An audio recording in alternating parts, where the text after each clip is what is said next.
scarab beetle crawls upon its face. Now here we have an interesting figure. It looks to be a child robot that's of African ethnicity. Something very interesting happens here. There is what appears to be a bow of remembrance tied around the child to help him or her remember something in particular. But this parental figure, this male figure that has the skull and crossbones upon his arm, is removing that. So just like we saw the figure of the girl in the white dress drop the apple as she fell asleep, we have this child having its lessons or memory withheld or taken from it, perhaps the youth not being taught the lessons that they need to have been taught, that knowledge not being passed or remembered by the next generation.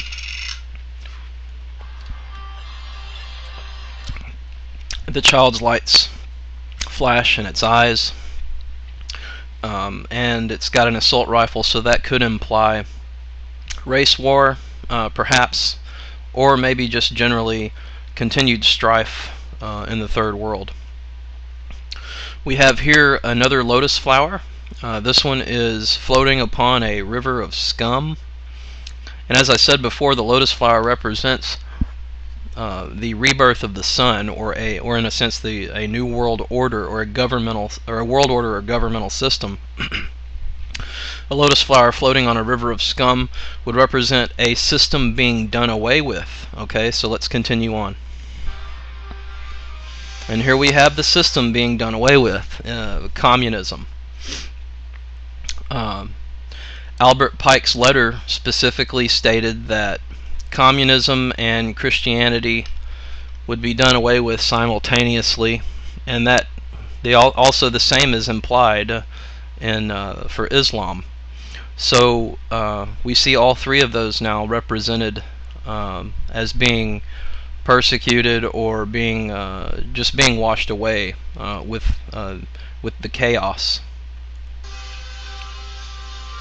This particular man looks to be of Latino origin, I believe. He's got a tattoo on his arm that some have told me is specifically a Latino type of tattoo. And there is quite a bit of socialism and communism in Latin America. So the hammer and sickle carries that forward as well. Here we have the protesting girl that shows aggression against the powers that be and their controlling systems, and she is met with death and is silenced. The idea here is that if you fight this system and you stand up against it, you will be done away with.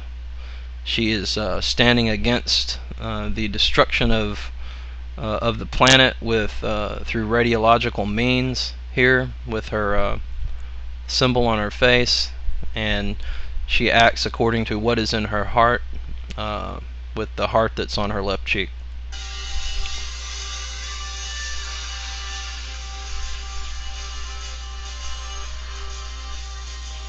And here we have the mystical Christ figure in a trance state, still in the trance state.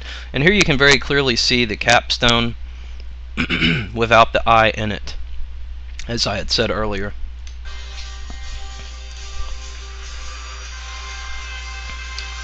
And here's the sorcerer continuing his manipulation.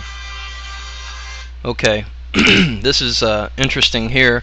We have what appears to be the mystical Christ in spirit form out of his body in his trance state, issuing forth fire from his mouth. In ancient culture, fire, particularly ancient Eastern culture, Middle Eastern, fire from the mouth represents truth being told, because truth burns up lies. So let's continue on. The fire engulfs what appears to be a pineal gland and activates it. It begins to glow.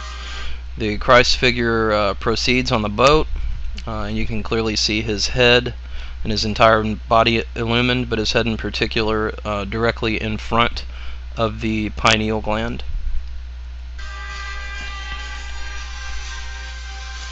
And you saw the lightning also, or the electricity going to the Christ figure as if he were being activated or turned on or awakened into this world. My interpretation of the pineal gland is reiterated here when you look at this bird's eye view of this tunnel. It appears in the shape of a human body, where you have a kind of divided human head here, which would represent the two hemispheres of the brain, which are united and balanced by the function of the pineal gland here being activated, or unity being established. So let's continue on. We also have these triangular figures with light issuing out of them. So this is a tunnel of illumination. And in the ancient mysteries, initiation would be performed often in caves and in tunnels.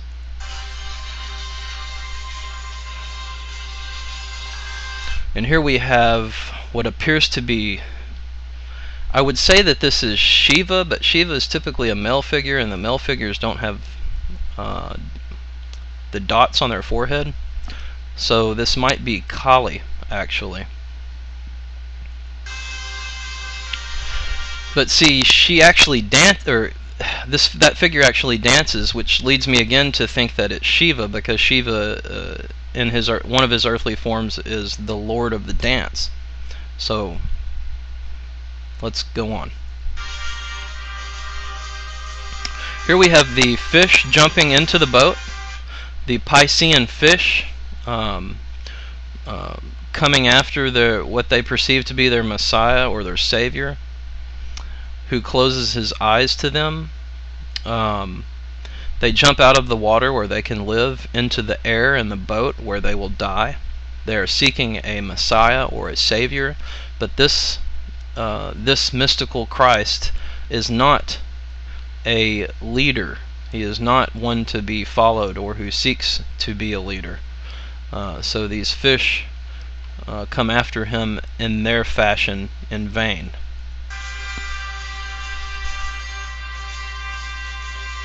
And here we have something else that's interesting. The male figure in ice with an erect phallus, which is actually a lighthouse. Actually in Satanism, I'm talking Levian Satanism, there are ages referred to as ice ages and fire ages. Ice ages are associated with periods of repression of desires, perhaps even repression of thought, just repression or suppression in general of human nature, whereas fire ages are periods where those things are fulfilled in culture. So what we have here is the frozen figure of repressed desire. And a hand comes out of the heavens and shines light upon the top of the lighthouse, which is a beacon. And there's someone in the lighthouse. Let's see who that is. Okay, we have the symbol of Christianity, the cross, upon the top of the phallus lighthouse. We also have a beacon of love. She's sending the inhabitant of this tower is an old female who is sending out a